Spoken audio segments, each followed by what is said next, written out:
अस्सलाम वालेकुम, welcome back to my YouTube channel. मैं उम्मीद करती हूँ आप ठीक होंगे, खैर आफियत से। अल्लाह आपको ढेरों खुशियाँ दे। तो यहाँ पर जी आज मैं आपके लिए एक बहुत ही अच्छी जो है ना वो वीडियो लेकर आई हूँ, आपके लिए बहुत ही फ़ायदेमंद होने वाली है। तो जी वॉशरूम की जो है ना वो किस तरीके से क्लीनिंग करें और किस तरीके से अपनी ख़राब से ख़राब टूटियों को, टाइल्स को आप जो है ना वो सही कर सकते हैं, अपने कमोड को, फ्लश को साफ़ सुथरा कर सकते हैं। तो चलें जी करते हैं स्टार्ट। तो सबसे पहले जी मैं आपको जो है ना वॉशरूम दिखा देती हूँ। और यहाँ पर देखें इन टैप्स की कंडीशन क्या, इनके ऊपर वाइटनिंग आई हुई है और देखें किस तरीके से जो है ना ख़राब हुई हुई हैं। तो इनको जो है ना आज हम करेंगे नीट एंड क्लीन। तो आपके सामने जो है ना विदाउट जो है ना किसी क्लिप को काटे हुए या फिर जो है ना किसी एक्स्ट्रा जो क्लिप्स को ऐड किए हो या कुछ भी नहीं, सब कुछ मैं आपके सामने करूँगी। तो फ्लश को भी अच्छे से आपके सामने नीट करके दिखाऊंगी और टाइल्स को भी हम अच्छे से नीट करेंगे। ये जो जब वॉशरूम ज़्यादा देर यूज़ नहीं होता ना, जो वॉशरूम नहीं यूज़ होते उन पर ये वाइटनिंग सी आ जाती है। तो चलें जी करते हैं स्टार्ट। तो सबसे पहले जी हम जो है ना ये टैप को साफ़ करेंगे और ये देखें ये नाली कैसी हुई है और इस टैप को साफ़ करेंगे। तो ये जिस लिक्विड के साथ मैंने साफ़ करना है ना, ये हार्पिक भी नहीं है, ये कोई भी तेल भी नहीं है, सॉरी हार्पिक, कोई भी हार्पिक नहीं है, महंगे ब्रांड्स की ये चीज़ें नहीं हैं जो मैं आपके साथ शेयर कर रही हूँ। ये है एक नीले रंग का तेल होता है, ये लोकल सोप की किसी भी दुकान से मिल जाएगी जहाँ से बर्तन धोने वाला तेल मिलता है ना, काला तेल या काला साबुन, लेमन मैक्स खुला जो मिलता है, या जो सॉप जो होते हैं ना खुले मिलते हैं कपड़े वॉश करने के लिए, वहाँ से आपको ईजीली अवेलेबल हो जाएगा। मेरी बहुत सी बहनों ने पूछा है कि आप ही ये क्या कौन सा तेल है, ये हार्पिक है ना? नहीं, ये हार्पिक बिल्कुल भी नहीं है, बिल्कुल भी ये हार्पिक नहीं है। ये एक ब्लू कलर का तेल होता है, बर्तन धोने के लिए जो है ना ब्लैक कलर का तेल होता है। आपने इसको ये स्कॉच ब्राइट पे इस जाली के ऊपर आपने लगाना है और टूटियों को अच्छे से रगड़ना है। देखिएगा आपकी पुरानी से पुरानी टूटियाँ जो है ना वो ख़राब हुई हैं, उनके ऊपर वाइटनिंग आ गई है, स्पॉट्स जम गए हैं, मतलब निशान बन गए हैं। यकीन करें कि वो सारे जो है ना वो साफ़ हो जाएंगे, नीट क्लीन हो जाएंगे और आपकी पुरानी से पुरानी टैप्स भी जो है ना वो अच्छे से चमकना दमकना स्टार्ट हो जाएगी। तो आप सब जानते हैं, देखिए हाउस वाइफ्स जो होती हैं ना वो सब जानती हैं कि अगर आपका वॉशरूम क्लीन है, आपका किचन क्लीन है, तो हर कोई कहेगा कि आपका घर जो है ना वो बहुत ही साफ़ सुथरा है। क्योंकि वॉशरूम और जो है ना किचन एक ऐसी चीज़ें होती हैं कि इनको नीट क्लीन जो जब नज़र आती है ना, तो समझे कि वो औरत बहुत ही सलीकामंद है और उसका घर भी बहुत साफ़ सुथरा है। वो किचन जो है ना हमारी रोज़मर्रा की चीज़ है। मैं कहती हूँ कि किचन एक ऐसी चीज़ है जो 24 घंटे हम यूज़ करते हैं।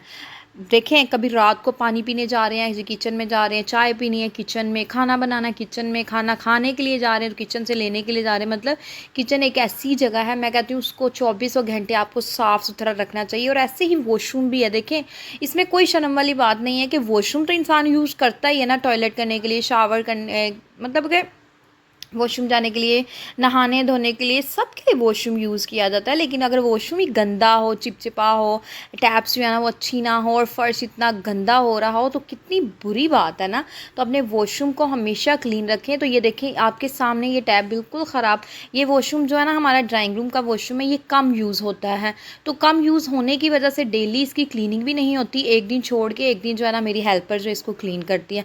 लेकिन मैं उसको जो है ना तकरीबन हफ्ते बाद, 2 हफ्ते बाद उसको डीप क्लीनिंग कर देती हूँ, ताकि जो है ना उसको कोई प्रॉब्लम ना हो। तो डीप क्लीनिंग मैं उससे बिल्कुल नहीं करवाती, मैं कहती हूँ कि आपको मैं डीप क्लीनिंग खुद करके दूँगी। तो यहाँ पर देखें ये टैप्स जो है ना कैसे चमकना स्टार्ट हो गया है। तो आपने ना अपनी एक रूटीन बना लेनी है। जब भी आपने ये वॉशरूम साफ़ करना है ना, तो आपने अपनी ये टूटियाँ साफ़ करवानी, तो आपने उस पर ड्राई कपड़ा लाजमी मारना है। ड्राई कपड़े से ये होगा, इसके ऊपर जो है ना धब्बे नहीं बनेंगे, वाइटनिंग जो है ना निशान बिल्कुल भी नहीं बनेंगे। आपका जो है ना वॉशरूम की टूटियाँ ऐसे चमकेंगी जैसे आपने आज ही जो है ना अपनी टूटियाँ जो है ना वो लगवाई हैं। तो आपके सामने मैंने आपको 2 टैप्स जो है ना वो साफ़ करके दिखा दी हैं। अब ये थर्ड जो है ना मैं आपके सामने आपको क्लीन करके दिखाऊंगी। ये तेल मैं कहती हूँ कि इतना अच्छा है, इतना अच्छा है ना कि जिसका कोई हिसाब नहीं। बिना किसी मेहनत, बग़ैर इसको रगड़े, आराम के साथ आप इसको साफ़ कर सकते हैं। आपकी कोई मेहनत भी नहीं लगने वाली, आपके कोई एक्स्ट्रा पैसे भी नहीं लगने वाले। यकीन करें 50 रुपए के अंदर जो है ना इतना 50 का तेल ला के ना आप एक वॉशरूम को अच्छे तरीके के साथ क्लीन कर सकते हैं। और महंगे महंगे ब्रांड्स के जो हार्पिक यूज़ करने, टाइल्स के लिए रेड हार्पिक, कमोड के लिए जो है ना वो ब्लू हार्पिक और इतने एक्सपेंसिव हार्पिक का ना कोई भी फ़ायदा भी नहीं होता। मैं कहती हूँ इतना ज़्यादा उनका फ़ायदा नहीं जितना ये 50 रुपए के तेल ने आपको कमाल करके दिखा देना है। तो यहाँ पर जी हमने ये पानी वाली टंकी भी अच्छे से कर ली है क्लीन, और इसके ऊपर भी हम ड्राई कपड़ा मार देंगे ताकि जो है ये इस पे बबल से आ जाते हैं ना, पानी के निशान होते हैं, ये बिल्कुल भी नहीं रहेंगे और आपकी ये टंकी भी अच्छे तरीके के साथ साफ़ सुथरी हो जाएगी। देखें, घर को साफ़ सुथरा रखना एक औरत का काम नहीं होता, घर के और भी मेंबर जो होते हैं ना उनको भी चाहिए कि अपने घर को क्लीन करने में अपनी वाइफ की जो हेल्प करें। बच्चों का काम भी बनता है अपनी मदर की हेल्प करें। ये नहीं कि माँ ने ही सब कुछ करना है और माँ के ही सर पे के ऊपर सब कुछ जो है ना वो रखा हुआ है। आप अपनी बीवी के साथ ज़रूर अपने घर में हेल्प करवाया करें। तो अब जी यहाँ पर हम फ़्लश को साफ़ करेंगे। तो फ़्लश देखें, जितनी भी उसमें लाइंस पड़ी हुई हैं, ख़राब हुआ है, आपने इस तेल को डालना है, थोड़ा सा सरफ़ लें, उसको पानी में डाल दें और इसके ऊपर फ़्लश के लगा दें और ब्रश की मदद से जो है ना उसको रगड़ना स्टार्ट कर दें। तो देखिएगा आपका गंदे से गंदा वॉशरूम भी ना जो है ना बिल्कुल साफ़ सुथरा हो जाएगा और ऐसे होगा कि जैसे आप आज ही नया फ़्लश आपने लगवाया है। इतना ये साफ़ सुथरा हो जाएगा, चमकना स्टार्ट कर देगा और आप ख़ुद हैरान रह जाएंगे इसके इतने बेहतरीन रिज़ल्ट्स को देख के ना। आप ख़ुद हैरान रह जाएंगे कि वाकई में ही जो हमारी आपी जो है ना उन्होंने बहुत अच्छा तरीका जो है ना हमारे साथ शेयर किया है हमारा। तो आप ख़ुद जो है ना वो मुझे मैसेज करेंगे आके डिस्क्रिप्शन बॉक्स में कि आपी ये बहुत अच्छा था और बहुत ही इससे फ़ायदे, क्योंकि मुझे जिस चीज़ से फ़ायदा होता है ना वही मैं दूसरों को रेकमेंड करती हूँ। अदरवाइज़ मैं ऐसी कोई चीज़ किसी को रेकमेंड नहीं करती जिससे मुझे लॉस हुआ। देखें, अगर आपको खुद लॉस हुआ तो आप किसी को क्यों रेकमेंड करेंगे, लेकिन बहुत से ऐसे लोग हैं उनको लॉस भी हुआ ना, उनकी चीज़ ख़राबी में भी हो ना, तो चंद व्यूज़ इकट्ठे करने के लिए वो जो है ना वो ख़राबी वाली चीज़ भी जो है ना बता देते हैं। लेकिन मेरी इस टाइप की नेचर बिल्कुल भी नहीं है। जो चीज़ मुझे सूट करती है, मुझे अच्छी लगती है, वही चीज़ मैं आपको रेकमेंड करूँगी। अदरवाइज़ मेरी नेचर ही नहीं है कि मैं कोई ख़राब चीज़ किसी को बताऊँ। और यहाँ पर देखें, फ़्लश जो हो गया है साफ़ सुथरा। अब ये नाली को भी हम साफ़ सुथरा कर लेंगे, जहाँ पर सारे फ्लोर का फर्श का पानी जाता है ना, इसको भी जो है ना साफ़ कर लेंगे। इसके ऊपर भी काफ़ी सफ़ेदी जो है ना आई हुई है, तो इसको थोड़ा सा रगड़ना पड़ेगा। हाँ, याद रखिएगा जहाँ पे थोड़ी ख़राबी है ना, ज़्यादा ख़राबी है, तो वहाँ पे आप थोड़ा सा इसको रब कर लें, रगड़ लें। तो जब आप रगड़ेंगे ना तो अच्छे तरीके के साथ जो है ना आपकी क्लीनिंग हो जाएगी। कोई भी ऐसी चीज़ हो, कुछ भी कोई भी चीज़ है ना, उसको साफ़ सुथरा रखने में देखें, कुछ भी कोई चीज़ उसको साफ़ सुथरा रखने में इंसान को जो ना अपने हाथ तो हिलाने पड़ते हैं ना। अगर आप कहें कि हमने हाथ भी नहीं हिलाने और चीज़ भी साफ़ सुथरी रहे, तो ऐसा कहीं पर भी नहीं लिखा हुआ। आपको मेहनत करनी ही पड़ेगी। जब इंसान मेहनत करता है तो कोई काम बनता है ना। अब देखें, घर में हमारे खलार पड़ा हुआ, घर साफ़ करने वाला, तो साफ़ करेंगे, उठकर तो साफ़ होगा ना। किसी ने आकर हमारा घर बिल्कुल भी साफ़ नहीं करना, हमने खुद अपना घर साफ़ करना है, हमने अपने घर को खुद ऑर्गेनाइज रखना है। अपना खाना देखें, अब सब्ज़ी आ गई, सब कुछ है, मसाला जात सब कुछ पड़ा हुआ है, वो सालन खुद ब खुद नहीं बनना जब तक आप हिला नहीं करोगे। जब इंसान हिला करता है तो ही वसीला बनता है, अदरवाइज़ बैठे रहने से कोई काम नहीं बनता। इसी तरीके से बिज़नेस भी, अगर आप कोई हिला वसीला करेंगे, हिलेंगे तो काम बनेगा। अदरवाइज़ आपका बिज़नेस ये तो नहीं खुद ब खुद रन करने लग जाएगा और दौड़ना स्टार्ट कर जाएगा। नहीं, मेहनत करें तो सब कुछ हो जाता है। अब ये वॉशरूम मेरा ऐसे पड़ा रहता, गंदा तो पड़ा रहना था, अब मैंने मेहनत की है, हिला किया है, तो वसीला भी बन गया और साफ़ सुथरा भी हो गया वॉशरूम। कल को कोई मेहमान आ जाता है, वो जाएगा तो ये तो कहेगा ना कि वॉशरूम बड़ा साफ़ था, साफ़ सुथरा था। चलो नहीं भी साफ़ सुथरा कहेगा, ये तो नहीं कहेगा कि वॉशरूम तो बहुत गंदा था, मैं उनके घर गया था।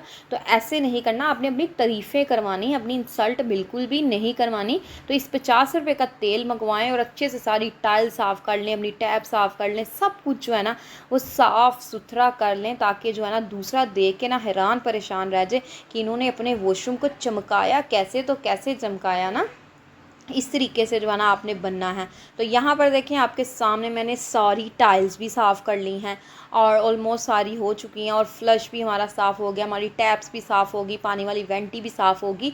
अब जो है ना हमने बेसन को साफ़ करना है अच्छे तरीके के साथ, जो है ना इसी जाली के साथ हम साफ़ कर लेंगे, क्योंकि बिल्कुल सही जाली है। इसी के साथ हम बेसन को भी क्लीन कर लेंगे, तो बेसन भी आपका चमकना धमकना स्टार्ट हो जाएगा। बस कुछ जो टिप्स मैंने आपके साथ शेयर करी हैं, आपने ये ग्रीन जाली जब भी टूटियाँ साफ़ करनी है साथ यूज़ करनी है। इसकी रगड़ की वजह से ना आपकी जो है ना सारी टूटियाँ जो अच्छे तरीके के साथ साफ़ सुथरी हो जाएंगी। और दूसरा ये है कि आपने जब भी टूटियों को वॉश करना है, वॉश करने के बाद कोई ड्राई कपड़ा उनके ऊपर लाजमी मारें। टूटियों को अच्छे से ड्राई कर लेंगी ना तो ये देखिएगा आपकी वॉशरूम जो है ना बिल्कुल चमकना स्टार्ट हो जाएगा और ऐसे लगेगा जैसे आज ही आपने नया वॉशरूम जो है ना बनवाया है।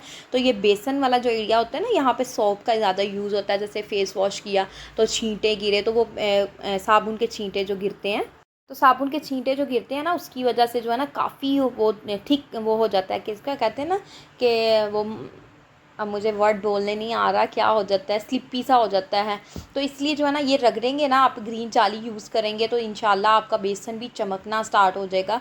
और यहाँ पर देखें अब सारा वॉशरूम जो ऑलमोस्ट धुल गया, अब ये नीचे वाला जो है ना फ़र्श रह गया वो हम धोएंगे। और जब भी आपने जाली को यूज़ कर लेना, इसको अच्छे तरीके के साथ पानी में से निकाल के इसको जो है ना आपने रख देना। और हाँ, साबुनदानी जो होती है ना जिसमें साबुन रखते हैं, और साबुन रख के गीला हो के साबुन जो है ना वो पिघलता रहता है, मेल्ट होता रहता है, तो साबुनदानी भी ख़राब हो जाती है। तो कोशिश करें कि रोज़ाना जब भी वॉशरूम को नीट करें ना तो साबुनदानी को भी अच्छे तरीके के साथ धो लिया करें ग्रीन जाली के साथ, ताकि उसमें जितना साबुन लगा रहेगा ना दोबारा उतना ही आपका साबुन जो है ना वो मेल्ट होता रहेगा। तो आपने ऐसे बिल्कुल भी नहीं करना, अपनी चीज़ों का ख़्याल आपने खुद रखना है। देखें, इंसान अपनी चीज़ों का खुद ख्याल रखेगा तो ही उसकी चीज़ें सही रहेंगी। किसी ने बाहर से आके हमारी चीज़ें कोई थोड़ी ना ठीक करनी है, हमने खुद अपने घर को साफ़ सुथरा रखना है, अपने घर की चीज़ें जो है ना वो सही करनी है। ये नहीं कि मैं बिल्कुल परफेक्ट हूँ और मेरा जो हर काम परफेक्ट होता है, नहीं, मेरे से भी बहुत ज़्यादा चीज़ें जो ख़राबी में आ जाती हैं सम टाइम के। अब जैसे मैंने वॉशरूम जो थोड़े दिन बाद धोया है, तो चाहती तो मैं पहले भी वॉश कर सकती थी, लेकिन बस वो थोड़ी बहुत गेस्ट आते रहे और हम कहीं जाते रहे तो बस थोड़ा बिजी रही, इस वजह से नहीं वॉश कर पाई। सम टाइम ऐसे सम केसेस में हो जाता है कि इंसान कोई काम भूल जाता है उसको नहीं, लेकिन ये है कि कोशिश किया करें कि पहले अपना काम ख़त्म करने की कोशिश किया करें।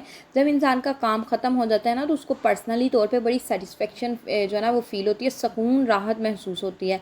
तो यहाँ पर वॉशरूम जो है ना अच्छे से क्लीन कर लिया, फ्लोर भी साफ़ हो गया, वॉशरूम भी नीट हो गया, तो अब मेंटली तौर पे मुझे भी सुकून हो जाएगा कि शुक्र है कि वॉशरूम जो है ना वो काम अच्छे से हो गया। तकरीबन मुझे 40 से 45 मिनट इस वॉशरूम को साफ़ करने में लगे, इसकी डीप क्लीनिंग करने में लगे। तो आपको भी इतना ज़्यादा टाइम तो ज़रूर लगेगा, लेकिन ये है कि आपके घर की चीज़ है ना वो साफ़ सुथरी हो जाएगी। अगर आज की मेरी मोटिवेशनल वीडियो आपको अच्छी लगी हो, मेरी टिप्स अच्छी लगी हो, तो आपने कर देना है मेरे चैनल को लाइक, सब्सक्राइब, शेयर, और वीडियो को आपने फुल वॉच करना है, स्किप कर करके बिल्कुल भी वॉच नहीं करना। स्किप करेंगे तो किसी चीज़ की समझ नहीं आएगी। तो मैं यहाँ पर आपसे लूँगी इजाज़त, दुआओं में याद रखिएगा। ओके जी, अल्लाह हाफिज़।